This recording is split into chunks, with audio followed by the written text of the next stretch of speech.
Les éditions Télème présentent un enregistrement intégral de L'expérience Pentagramme de Yves Sante, lu par Corinne Kempa.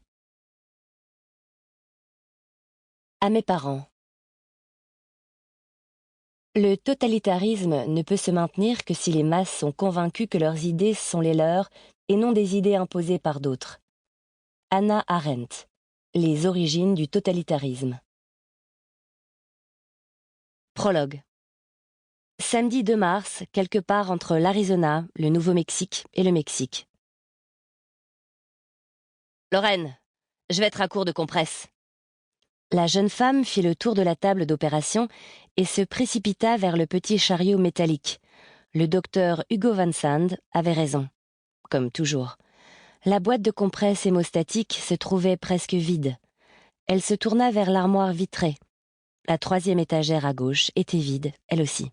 « Je suis désolée, docteur, j'étais persuadée que... » Malgré sa tenue de protection biologique et le masque équipé d'un microscope qui couvrait son visage, les assistants du chirurgien devinaient son profond énervement au ton de sa voix. Le petit homme ferma les yeux et se pinça l'arête du nez. « Je me contrefiche que vous soyez persuadée, Lorraine. Que faites-vous encore là ?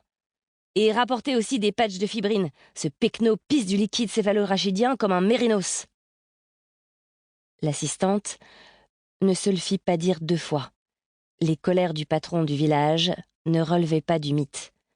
Abandonnant les médecins et infirmiers autour de la table d'opération sur laquelle reposait le jeune Mexicain au crâne ouvert, la trentenaire se précipita hors du bloc.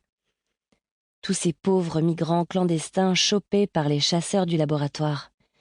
Elle avait pitié d'eux. La moindre des choses qu'elle pouvait faire était d'éviter qu'ils ne meurent à cause d'un stupide oubli d'approvisionnement en compresses. Débarrassée de sa tenue stérile, Lorraine Kaczynski s'élança d'un pas rapide à travers les couloirs immaculés du vaste complexe souterrain. Sans ralentir, elle attacha son épaisse chevelure blanche à l'aide d'un élastique, reboutonnant ensuite sa blouse d'assistante médicale. Les hommes qui travaillaient avec elle dans ce labo aussi secret que perdu au milieu de nulle part ne voyaient parfois pas leur petite amie pendant de longues semaines, voire des mois. Elle détestait sentir leur regard l'ausculter à la dérobée. Elle vérifia furtivement son apparence dans le reflet d'un bureau vitré. Malgré son passé de toxicomane qui avait fait naître quelques rides prématurées, elle répondait toujours à plus d'un canon de beauté. Mains enfoncées dans les poches et regard rivé sur le sol en résine. Sample complete. Ready to continue?